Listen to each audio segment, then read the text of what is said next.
Welcome to This Explainer. Today, we're looking at a deeply personal, incredibly raw update from JDKola.com called 1 Month In, The Weight of Unfinished Work. You know, I know firsthand just how staggering the physical and mental toll can be when you're building a massive project from scratch, entirely on your own. We aren't just looking at a checklist today. We're getting into what it actually takes to build a meaningful foundation when the clock is constantly working against you.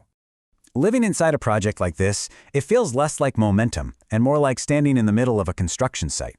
There's scaffolding everywhere, dust on everything, and you've got this list that just seems to grow as fast as you cross things off. Imagine staring down that seemingly endless to-do list. You finish one thing, right? And then the sheer scope of the project reveals 3 more things you suddenly need to support it. Okay, let's dive into this. Let's look at the sheer scale of this construction site.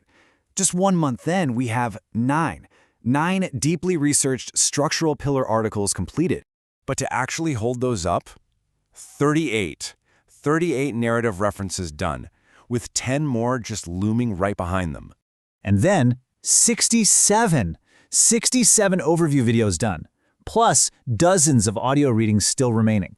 It is a relentless growing mountain of work just to support the foundation. Which brings us to the reality of working on borrowed time. And this brilliantly illustrates the core struggle here. How is all this construction even happening? Well, it's taking place entirely after a full-time job and, all the other daily responsibilities of life. It happens in those tiny slivers of the evening.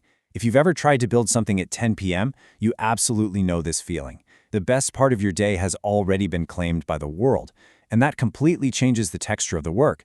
You're never fully rested when you finally sit down at your desk. You aren't starting with a fresh battery. You are literally building on fumes. So how do you manage that? You need the right kind of help. How is this massive scope even possible alone? It requires a complete reframing of artificial intelligence. Here, AI isn't some shortcut for a hollow factory line. It is a capable collaborator handling the mechanical weight.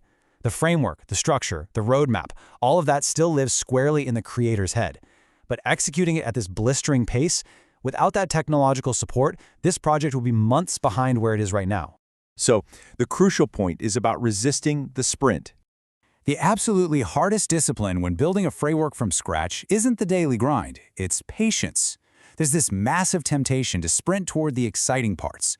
Look, I remember when I was building my own first major project, I rushed straight to the fun applications before my core thesis was even done. It looked great on the surface, I'll admit, but it was just hollow progress. It lacked a true identity. To build a genuine, coherent narrative identity, you have to resist that urge and do things in the right order. As the author puts it, the foundation has to be sound enough to carry everything I plan to put on top of it, and I cannot fake that part. You just can't compromise the groundwork to get to the fun parts faster. It's this absolute, unwavering understanding that if the base is weak, the entire framework will eventually collapse under its own weight. To protect the project's coherence, you have to rely on a strict step-by-step logic. Step 1, you build reference by reference, video by video. Step 2, you solidify the groundwork. And only after that can you move to Step 3 and reach the exciting parts. This methodical discipline is exactly what ensures that the structure will actually hold under the intense pressure of everything planned for the top of it. Ultimately, this is all about building the foundation. What is all this exhaustion, all this borrowed time actually building toward? It's about turning an inner void into a powerful, authentic identity. Going back to my own hollow project I mentioned earlier, it lacked a soul because I didn't put in this exact foundational work. This creator, though, is enduring the grind. They're refusing to mask a lack of soul with mere efficiency so that a genuine narrative identity can finally, truly emerge. Which leaves us with this final, lingering reflection. The finish line is not close, but the work is real. There is a deep, spacious peace in that acceptance. The scaffolding is still up. The dust hasn't settled. The finish line keeps moving further out. But because the foundation isn't being faked, the work is undeniable. As we wrap up this explainer, I want to leave you with a thought to reflect on regarding your own passion projects. When you sit down tonight, in the margins of your day, look at the texture of your own borrowed time. Are you building a foundation that can truly hold weight, or are you just chasing a finish line?